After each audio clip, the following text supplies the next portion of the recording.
दुनिया भर के राष्ट्राध्यक्ष जब यहाँ आते हैं तो राजधानी का उनका मुलाकात बहुत स्वाभाविक होता है। उसको दृष्टिगत रखते हुए इस सिविक सेवाओं की जिम्मेदारी का निर्वहन दिल्ली के तीनों कॉरपोरेशन ढंग से उठा पाए, वो बहुत जरूरी है। पहले यहां पर एक ही नगर निगम हुआ करता था, उसका विभाजन कर 3 नगर निगम बनाए गए। माननीय अध्यक्ष जी, थोड़ा पीछे में सदन को ले जाना चाहूंगा। 1883 से पंजाब डिस्ट्रिक्ट बोर्ड एक्ट के तहत दिल्ली नगर निगम चल रहा था। 1957 में दिल्ली नगर निगम की एक्ट के द्वारा स्थापना हुई और 1993 और 2011 में संशोधन हुए और अंततोगत्वा उत्तरी नगर निगम दिल्ली, दक्षिणी नगर निगम दिल्ली और पूर्वी नगर निगम दिल्ली 3 निगमों में इसका बंटवारा हुआ।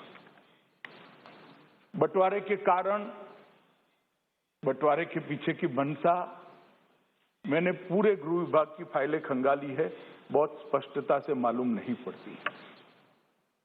इसलिए मैं मेरी मर्यादा भी सदन के सामने रखता हूं, क्योंकि मुझे बताना चाहिए था सदन को कि इस निगम का बंटवारा क्यों हुआ था, किस आशय से हुआ था, क्या ध्येय को सामने रखकर किया गया था।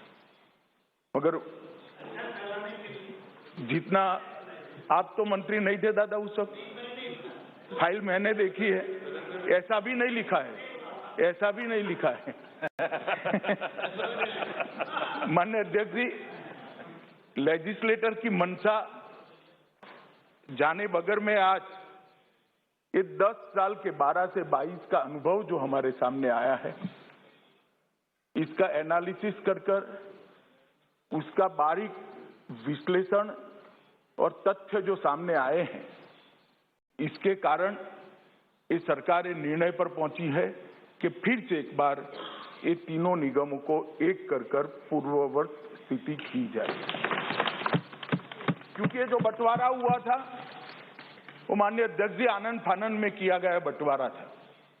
मैं नहीं कहता, क्योंकि ऐसा भी मेरे पास प्रमाण नहीं है, कोई राजनीतिक उद्देश्य रहे होंगे, परंतु कोई उद्देश्य जब नजर में नहीं आता है। All right, so that was Home Minister Amit Shah who was speaking on the merger of Delhi civic bodies in Lok Sabha. Remember, the bill has been introduced in the Lok Sabha and Home Minister was saying that the trifurcation of the 3 civic bodies happened in haste and the government wants to resolve that. We'll have to wait and watch whether the bill is also passed today itself. इसके कारण ढेर सारी ऐसी परिस्थितियां खड़ी होती है कि जो लोग चुनकर आते हैं उनको निगम चलाने में बड़ी तकलीफ होती है। और मैं निश्चित रूप से कहना चाहता हूं, जिम्मेदारी के साथ भी कहना चाहता हूं, क्योंकि मुझे मालूम है विपक्ष के मेरे मित्र इस पर सवाल भी उठाएंगे, मुझे पूछेंगे भी, बाद में मुझे जवाब भी देना है, मगर निश्चित रूप से जिम्मेदारी के साथ कहना चाहता हूं कि दिल्ली सरकार यहां पर स्टेप मदर एटीट्यूड के साथ ये नगर निगमों के साथ व्यवहार कर रही है। एक सौतेली मां जैसा व्यवहार हो रहा है और इसके कारण ये सारे नगर निगम अपनी ड्यूटियों का, अपने दायित्वों का निर्वहन करने के लिए अपने आप को पर्याप्त संसाधनों से लैस नहीं पा रहे। इसलिए ये जो बिल लेकर मैं आया हूं उसमें इतने उद्देश्य ये बिल के द्वारा मैं सदन के सामने रखना चाहता हूं। जो 3 नगर निगम है इसको एक कर फिर से एक बार दिल्ली नगर निगम एक बनाया जाए। संसाधन और सहकारितावादी और सामरिक योजना के दृष्टि से एक ही निगम पूरे दिल्ली की सभी सिविक सेवाओं का ध्यान रखेगा तो ये उचित होगा। नगर निगम की सेवाओं को और दक्षता के साथ चलाया जाए और पारदर्शिता के साथ चलाया जाए, इस प्रकार के इसके लिए भी कुछ अमेंडमेंट्स इस बिल के अंदर है। दिल्ली के पार्षदों की संख्या को भी 272 से कम कर ज्यादा से ज्यादा 250 तक सीमित करने का भी इसमें प्रस्ताव है।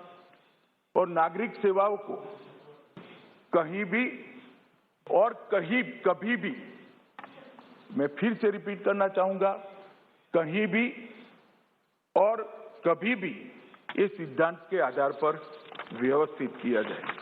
माननीय अध्यक्ष जी, जब मेरे साथी मंत्री बिल को सदन में रखे तब मेरे विपक्ष के मित्रों ने कुछ आपत्तियां उठाई थी। कुछ तो संवैधानिक आपत्तियां थी, कुछ राजनीतिक उद्देश्यों के लिए उनकी टिप्पणियां थी। उसको मैंने बारीकी से पढ़ा है। फिर भी अगर आज वो ज्यादा स्पष्टता चाहते हैं तो मैं करने के लिए तैयार हूं।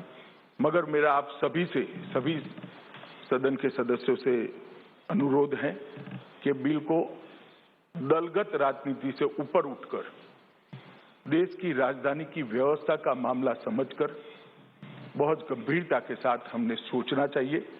और ये बिल पारित होने के बाद मुझे पूरा भरोसा है कि अभी जो स्थिति है इसमें काफी सुधार आएगा। इसके अलावे केंद्र सरकार की इसके पीछे कोई मंशा नहीं है। अतः मैं चर्चा में आप सभी के विचार सुनने के लिए यहाँ बैठा हूँ और आपसे भी अनुरोध करता हूँ अध्यक्ष जी कि चर्चा मेरिट्स पर हो, इसके लिए आप भी हम सबका मार्गदर्शन करेंगे। धन्यवाद।